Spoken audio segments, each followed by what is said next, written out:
Nah, itu baru saya setuju DPR. DPR harus menolak motor yang dibelanjakan oleh BGN karena ini berpotensi terjadi cacat administrasi. Kok bisa? Yuk kita bongkar.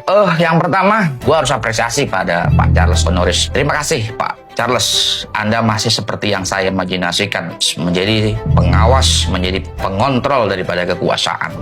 Adanya silang pendapat atau silang pernyataan antara Menteri Keuangan Purbaya dengan Pak Dadang, ini menjadi sebuah pertanyaan publik. Pertanyaannya apa? Ada apa dengan keduanya? Kok bisa keduanya dalam satu kabinet pemerintahan tetapi terjadi silang pendapat? Pak Purbaya mengatakan menolak, tidak di ACC, kemudian Prof Dadang menjawab ini sudah dianggarkan pada tahun 2025. Pertanyaannya mana yang benar? Publik tidak hanya melihat pada dua domain itu. Publik melihat ada hal apa yang dirahasiakan negara terhadap rakyat. Lebih-lebih, kenapa sih kemudian motor ini terlalu banyak penolakan? Konteksnya tentu kita tahu bahwa situasi dunia yang tidak menentu, situasi ekonomi yang lesu, serta perhatian pemerintah terhadap dunia pendidikan yang betul-betul kurang dirasakan, khususnya ketika rakyat dalam kondisi kesusahan. Ini yang kemudian menjadi dasar kenapa penolakan itu terlalu kuat. Yang kedua, penolakan ini muncul karena terjadi perselisihan. Perselisihan ini mencirikan atau menandakan bahwa terjadi kecacatan administrasi. Maka logika publik, logika orang awam akan mengatakan bahwa mereka ini kan dalam satu forum dalam merancang, menetapkan sebuah anggaran. Kok bisa kelolosan atau lupa itu alasan yang nggak bisa diterima oleh rakyat. Disinilah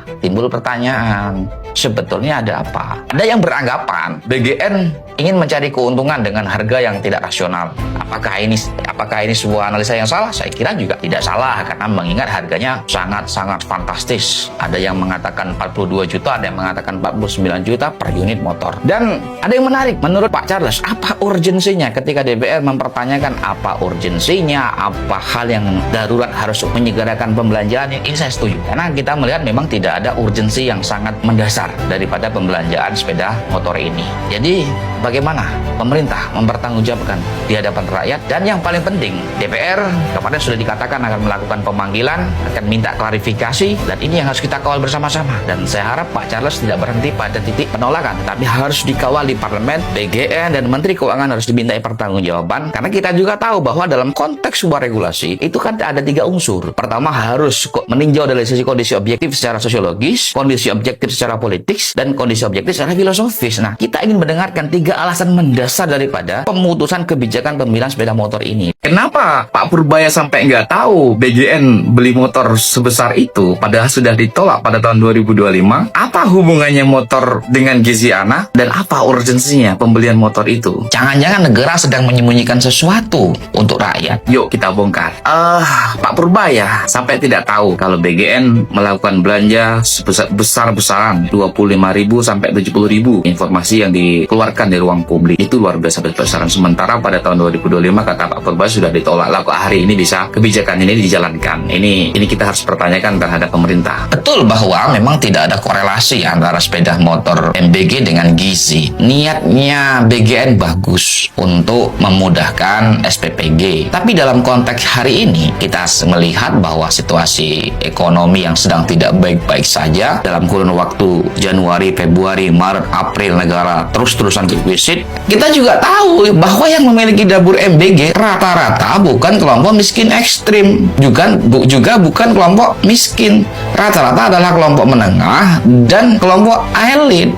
Nah, ini yang kemudian timpang yang dipahami oleh rakyat. Dan ketika BGN mengambil kebijakan ini kontradiktif. Inilah yang dibaca oleh rakyat, inilah yang dirasakan oleh rakyat. Yang kedua, ini bertentangan dengan kebijakan efisiensi. Gagasan efisiensi berusaha untuk memaksimalkan, memusatkan pada kebijakan-kebijakan yang tepat sasaran. Lah kalau seperti ini, bagi rakyat tidak tepat sasaran, kemudian timbul pertanyaan, kenapa ini menjadi prioritas di saat banyak sekolah-sekolah yang belum layak ditempati di Indonesia bagian timur, di Sumatera dampak bencana kemarin, itu masih banyak anak-anak yang tidak mendapatkan pelayanan dan fasilitas yang mumpuni. Kenapa tidak ini menjadi prioritas? Dan kenapa harus motor yang menjadi prioritas? Ini yang kemudian menjadi pertanyaan dan keresahan publik. Lebih-lebih kita juga tahu guru honorer masih banyak yang mendapatkan nilai gaji yang sangat timpang. Ada yang hanya mendapat 300.000 per bulan. Ini ada apa dengan pemerintah? Justru mengundang pertanyaan dengan jumlah 49,9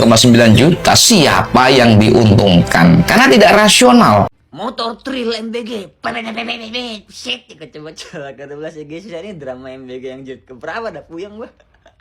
Dikala kita sedang berhemat, berefisiensi, tiba-tiba MBG beli motor 21.800. 21.800 ya, bukan 70.000, itu hoax. Kacau banget ya. Nah, tapi ya, gue mau meluruskan. Setahu gue, ini itu sudah dicanangkan sejak 2025.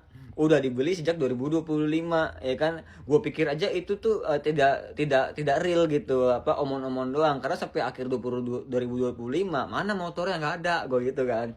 Nah, ternyata begitu kita lagi perang dunia, kita lagi efisiensi, lagi penghematan, tiba-tiba keluar 21.000 unit motor lah. Kata gue momennya pas bener nih. Pas bener kita lagi nih kena goreng lagi nih. Gue udah dari awal gue udah menebak kena goreng lagi nih, lagi hemat malah beli motor 21.000. Walaupun pakai anggaran APBN 2025. Iya. Ya kan bisa di cancel bang, udah tau kita lagi hemat, yang nggak bisa di cancel, itu udah masuk. Pabrik udah produksi, mau bagaimana, otomatis harus diterima. Itu buat apaan tuh motor tuh? Buat SPP, KSPPG lah. Buat KSPPG itu siapa? Kenapa mereka harus dapat gitu? Jadi bukan semuanya nih. Lu kan pada komen tuh, Cie dapet motor, mana ada, gue siapa? Gue tukang masak. Ya, gue tukang masak, gue nggak dapet. Buat apaan KSPPG? Ini harus tahu ya. KSPPG adalah pejabat negara, termasuknya pejabat negara, ya kan. Mereka itu adalah kepala instansi, ya kan.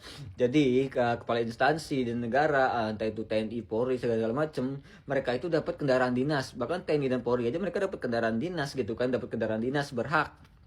Dan mereka juga berhak mendapatkan tempat tinggal dinas. Kalau yang lain-lain pada dapat rumah dinas, terus dapat mobil dinas. Kalau KSPPG cuma dapat motor dinas sama mes. Itu aja kalau dapat, kalau nggak dapat, kalau mau terakhir pelit nggak dapat mes lu.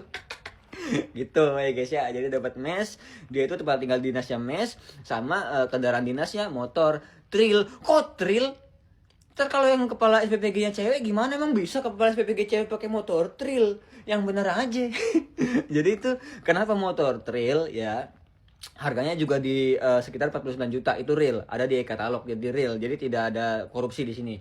Nah, kenapa dikasih motor Trail? Gue ngalamin di dapur pelosok. Gue ngalamin di dapur pelosok. Kalau misalkan ada komplain, ada apa segala macam, kunjungan ke sekolah-sekolah dan segala macam yang butuh cepat, itu gue dikasihnya motor Beat Street sama mitra gue. Itu pun SPPG harus bayar uang sewa, nggak gratis tuh motor Beat Street.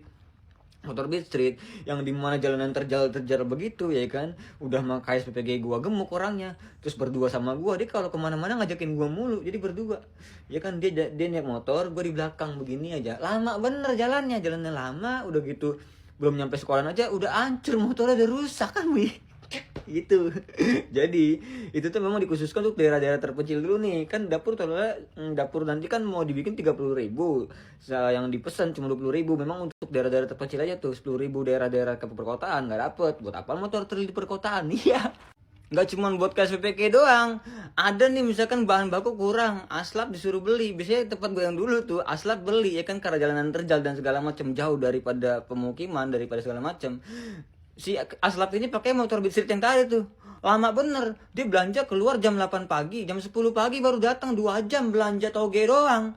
Kalau dia pakai motor Trail itu kan mending agak cepet-cepet dikit gimana gitu, ya kan. Itu yang kedua. Yang ketiga, kalau misalkan gue ini ada satu SMP yang siswanya cuma dikit, tapi nggak bisa dapet MBG dari gue waktu itu. Karena apa? Karena jalanannya, wah, kalau misalkan lu lewatin mobil tuh slip, itu harus pakai motor. Nah, motor Trail ini bisa difungsikan untuk itu. Jadi nggak cuma buat KSPPG doang, tapi bisa difungsikan buat belanja sama buat nganterin ke daerah-daerah yang benar-benar tidak bisa dijangkau oleh mobil.